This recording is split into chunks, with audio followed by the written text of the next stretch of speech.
Israel చేసిన భారీ దాడికి ప్రతీకారంగా ఇరాన్ మిసైల్స్ తో విరుచుకుపడుతోంది. ఇరు దేశాల్లోని ప్రధాన నగరాల్లో పేలుళ్లు సంభవిస్తున్నాయి. ప్రజలు భయంతో బంకర్లలోకి పరుగులు తీస్తున్నారు. గగనతలంలో బాంబుల శబ్దాలు, భూమిపై అంబులెన్స్లు, ఇలా ఎక్కడ చూసినా ఆందోళన, అనిశ్చితి, భీతావహ పరిస్థితే కనిపిస్తోంది.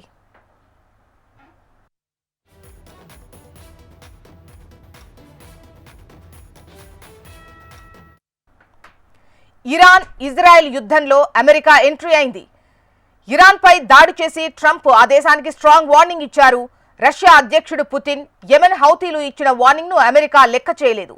ఇది మూడో ప్రపంచ యుద్ధానికి దారి తీయొచ్చు అన్న ఆందోళన నెలకొంది. ఇరాన్కు మద్దతుగా రష్యా, చైనా, ఇతర మిత్ర దేశాలు ప్రత్యక్ష యుద్ధంలోకి దిగుతాయో అన్న చర్చ మొదలైంది. అదే జరిగితే మూడో ప్రపంచ యుద్ధానికి ఆజ్యం పోసినట్టే అవుతోంది.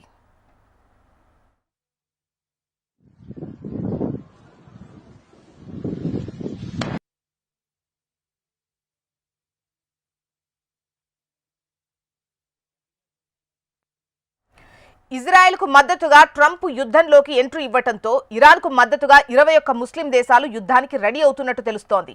ఇప్పటికే పాకిస్తాన్ ఇరాన్కు బహిరంగ మద్దతు తెలిపింది. అలాగే ఇరాన్ కూడా ట్రంప్పై ముస్లిం దేశాలతో ఒత్తిడి తెచ్చేలా ప్లాన్ చేసింది. అయితే ఈ ప్లాన్ బెడిసి కొట్టడమే కాకుండా ఇరాన్ను మట్టుబెట్టేందుకు పూర్తి స్థాయిలో యుద్ధంలోకి దిగుతున్నాడు ట్రంప్.